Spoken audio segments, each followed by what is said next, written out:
안녕하세요. 대동여 지도입니다. 벌써 12월이네요. 이제 정말 2023년이 한 달 남았습니다. 여러분들은 올해 마무리를 어떻게 하고 계신가요? 저희 부부는 연말이라고 뭐 특별하게 마무리 준비를 하기보다는 매일 꾸준하게 하던 일을 그대로 하고 있습니다. 다만 우리가 지내온 1년이 어땠는지 뒤돌아볼 수 있는 여유 정도는 가지려고 한답니다. 서론이 너무 길었나요?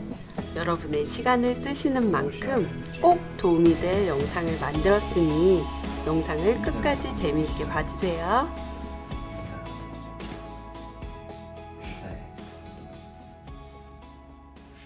우리가 애들한테 돈 쓰는 거랑 애들한테 투자를 가르친다기보다는 크면서, 그러니까 저희 같은 경우에는 아이들이 커서 분명히 겪어야 자연스럽게 겪게 될 거를 그걸 미리 안 입장에서 먼저 경험을 좀 시켜주고, 나는 내 생각에는 얘네들이 자연스럽게 그 돈이나 이런 부분에 있어서 녹아들게 자기 삶에 녹아들게 하기 위해서 이거를 좀 하려고 하는 거거든. 어느 날 며칠 전에 효주가 그랬어.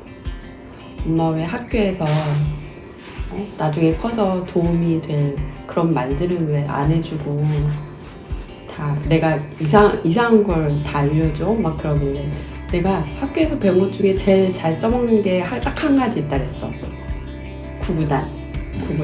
구구단은 지금도 잘 써. 근데 그 외에 나머지 뭐 전반적인 부분은 정말 새로 배우는 것 같아 지금. 그래서 그 얘기를 해줬거든. 근데 생각을 해보면 전체적인 큰 범위 내에서는 배우거든. 그래 배우긴 배우는데 그거를 실생활에 접목시키기가 쉽지 않고 좀 별개라고 생각하지. 왜냐면 학교에서 배우는 거는 뭐 요즘이나 예전이나 대학교로 가기 위한 과정으로만 생각을 하지, 성장해서 내가 쓰는 그런 걸로는 이렇게 연관시켜지지 않거든. 그래서 그런 거는 부모가 좀 가르쳐줘야 된다고 생각을 해서 우리도 못 배웠었고 그런 부분을. 그러니까 이게 어렸을 때 집이 잘 살고 못 살고의 문제가 아니라 부모님 중에서 그런 돈이나 이런 부분에 관심이 조금 더 있으신 분들의 아이들로 자랐던 친구들은 돈이라는 부분에서의 개념이 조금 눈이 빨리 뜨는 것 같고, 삶에서 녹아드니까. 학교에서 배우는 거는 배우더라도 이게 직접적으로 삶에 연관되어 있다고 느끼기는 쉽진 않잖아. 금리라는 말을 조금 알려주려고 애들한테 어떻게 알려주는 게 제일 좋을까 이렇게 좀 생각을 하다가, 금리라고 하면은 다들 따분하기도 하고, 어떻게 보면 애들한테 그 금리가 뭐냐면 이렇게 얘기하면 애들이 되게 조금 지루할 수도 있잖아. 지루하다기보다 잘 몰라서? 관심이 1도 없지. 그치. 애들한테는 금리를 어떤 식으로 설명을 해줘야 자기의 이런 생활이나 이런 거에 좀 이해도 되고 마음에 와닿을까. 그런 거 고민을 좀 하고 있었는데, 대부분 어른들도 금리가 뭐냐고 이렇게 물어보면 이자 내는 거잖아. 그게 맞거든? 돈에 대한 이자를 금리라고 하니까. 근데 그거를 이제 조금만 거꾸로 생각을 해보면, 돈을 누구한테 빌려주거나 빌렸을 때에 대한 이자잖아. 그럼 금리가 변하는 게 이자가 많이 냈다가 적게 내는 거잖아. 그러면 돈이 어떨 때 이자를 많이 내고 돈이 어떨 때 이자를 적게 내는가를 거꾸로 생각을 좀 해볼 수가 있거든. 그러면 내가 누구한테 돈을 빌렸는데 이자를 많이 달라고 그럴 때는 돈이 귀할 때잖아. 돈이 값어치가 비싸야 나는 이 사람한테 이자를 많이 내는 거고, 돈의 값어치가 내려갔을 때는 이자를 적게 내는 게 되는 거지. 아이들한테는 예를 들어서 같이 사고 싶은 잠바를 사러 갔는데 세일을 한단 말이야. 원래는 20만 원짜리였던 거야, 잠바가. 근데 무슨 얘기 할지는 알겠지. 매일 하는 얘기니까. 이거를 좀 설명을 하자면 20만 원짜리 잠바를 사러 갔는데 금리가 높은 시기야. 근데 50% 세일을 하네. 이게 10만 원에 판단 말이야. 그럼 사람들은 20만 원짜리가 10만 원에 파니까 오 싸다, 세일 많이 한다. 그 얘기를 하고 그걸 사겠지.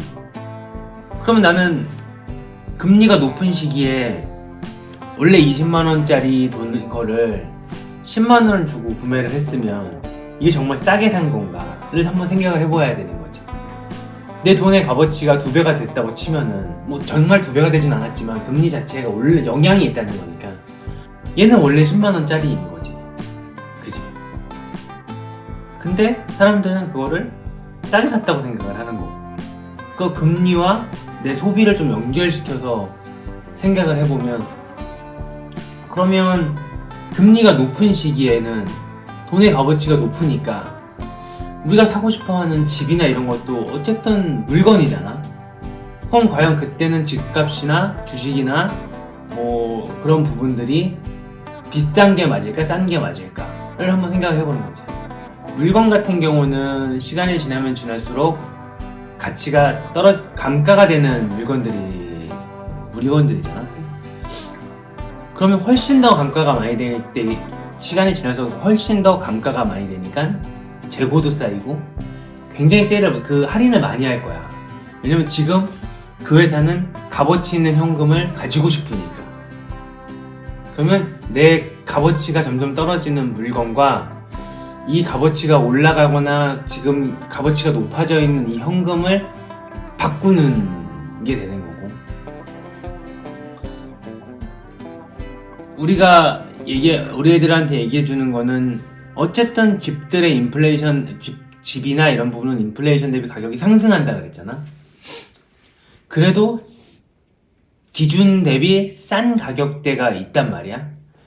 근데 사람들은 금리라고 하면 대출 이자를 생각을 하니까 집을 살려고 그러는데 금리가 높으면 집을 못 산다고, 내가 대출을 갚아야 된다고 생각을 하는 부분이 있으니까.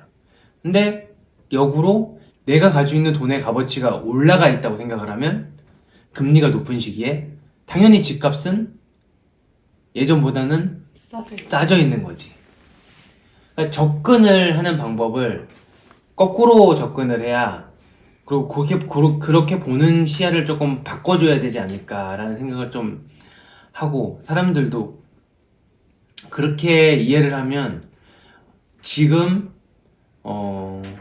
상황에 금리가 어떻게 될지를 추측을 해야 앞으로를 준비를 할 거 아니야.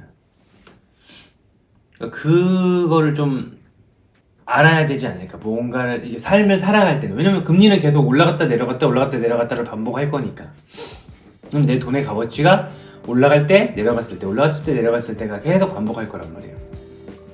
이런 이치를 먼저 알고 투자로 넘어가야. 그러면 내가 그런 상황들이 왔을 때 그렇지. 어떻게 대처를 해야 될지가 파악이 된다는 거잖아. 미리 알고 있는 거지. 지금 금리가 높다고들 하는데 더 높아질 수도 있으면, 이 금리가 더 높아지면 나는 어떤 식으로 대응을 해야겠다.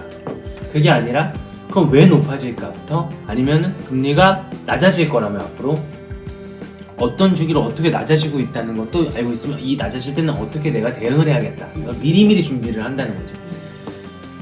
그게 되고서는 투자로 넘어가요. 투자도 그거에 맞게 대응을 해가는 거고.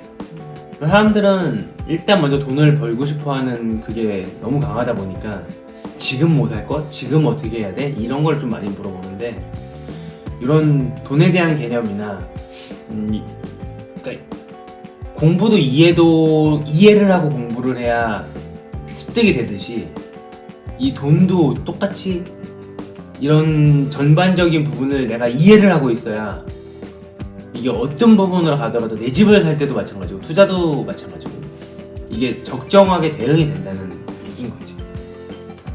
아이들한테는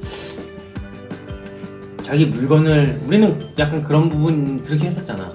네가 물건을 사는 거에는 어떤 식으로 얘가 변하고 그러면 이거랑 뭘 사야 된다고 생각하니 이해를 좀 시켜주고 뭐 강압도 들어가지만 애들이 돈에 대한 거를 어떻게 알아갔으면 좋겠어. 뭐, 쫓아가기 바쁘면 뭔가를 이루기는 힘든 것 같아. 내가 미리 알고 있어서 대응을 하고 하는 것보다는 우리 애들은 그래도 관심은 있는 것 같아. 관심. 그러니까 이런 상황일 때 엄마 어떻게 하는지를 궁금해하긴 하는 것 같아. 그러니까 이게 삶에 좀 녹이고 싶어서 아이들이 관심을 갖게 해주기 위해서 삶에 좀 녹이고 싶어서 조금 더 얘기를 하고 우리 연초에 일본에 갔을 때도 그때가 엔화가 900원 초반대였거든. 근데 우리는 달러가 있었어 그때. 그리고 배당받은 달러도 있었고 그러면 달러는 그때 한 1,400원대 이랬으니까 그래서 그 1,400원을 환전을 하고 엔화로 바꿨을 경우에 훨씬 편하게 갔다 올 수 있는 상황이 되잖아. 그럼 우리가 여행을 가는 데 있어서 이렇게 얘기를 하면 애들이 관심을 가질 수도 있고 이렇게 해서 우리 원래는 100만 원 될 건데 우리 60만 원에 갔다 온 거야 이렇게 재밌게 할 수 있고 보면 애들이 왜 이렇게 물어볼 수도 있고 물어봤어. 그러니까 왜 그게 되는 거야? 그래서 얘기해줬어. 그러니까 그런 식으로 조금 접근을 하는 게 어쨌든 중요하니까 아이들이 성인이 돼서 살아가는 데에서는 딱 20살이 된다 그래서 나이는 성인일지 모르지만 독립을 하기까지는 어느 정도 시간이 필요하잖아. 그러면 그 시간을 또 자기 경험을 녹이면 자기 거를 만들어가는 시기인 거고 그 전에는 이런 식으로 삶에 좀 녹여주면 본인들도 관심을 갖지 않을까. 여러분들 같은 경우도 조금 너무 그러니까 이게 계속 반복되는 똑같지만 너무 급하게 돈을 벌어야겠다라고 생각을 하면 저 또한 처음에 투자를 해야겠다 생각했을 때는 어떻게 돈을 버는가에 굉장히 집중이 많이 돼서 돈 벌고 있는 사람들을 찾았는데 그 사람들을 찾으면서 진짜 돈을 벌고 있는 사람들은 이렇게 하면 돈 벌어요라는 소리를 안 하더라고. 전부 공통적으로 어떤 마음가짐을 가져야 되고 자꾸 딴 얘기를 많이 해. 근데 내가 이렇게 얘기할 줄은 나도 잘 몰랐지. 근데 이게 그렇게 진행이 되다 보면 결국에는 그렇게 되더라고. 참 아이러니한 것 같아. 근데 이게 투자나 돈 이야기뿐만 아니라 삶을 살아가는 그 기본적인 베이스가 다 비슷하다는 그런 거지. 여러분들도 관심을 가지고는 있다고 생각을 해. 아이들한테 어떤 식으로 금융에 대해서, 돈에 대해서 공부를 시켜줘야 될까를 생각하시는 분들은 꽤 있긴 하더라고. 근데 이거를 선뜻 시작을 못하는 분들이 좀 많아서 그러니까 오늘 금리 얘기를 하면서 제일 이렇게 말씀드리고 싶었던 거는 가족의 삶에 좀 녹이면 관심이 가질 수 있는 부분. 자, 내가 오늘은 금리에 대해서 이야기를 할 거예요. 얘들아 앉아보아라 이러면 우리 다 같이 차를 마시면서 금리에 대해서 얘기를 해보자꾸나 이러면 거부감을 느낄 수 있으니 다들 여행 가는 건 좋아하니까 특히 해외여행 가는 걸 좋아하니까 우리가 어떤 식으로 해외여행을 준비하고 있다. 뭐 그런 거 뭐 집을 사고 뭐 그런 부분을 계속 이제 설명을 이제 너네는 어리니까 이런 거는 몰라도 돼 이게 아니라 설명을 자세히 해주는 거죠. 뭐 물론 아이들이 이해할 수 있는 범위 내에서 설명을 잘 해주고 있답니다.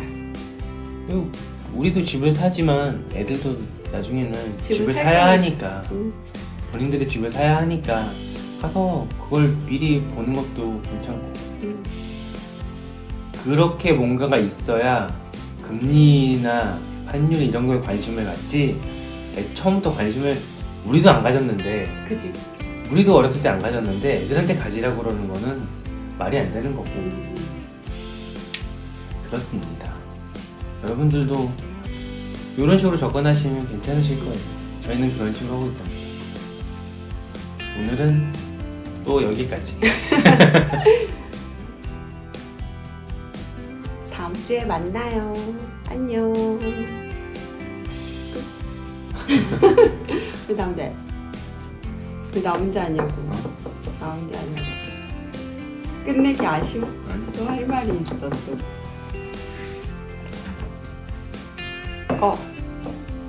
다음 주에 뵙겠습니다. 안녕.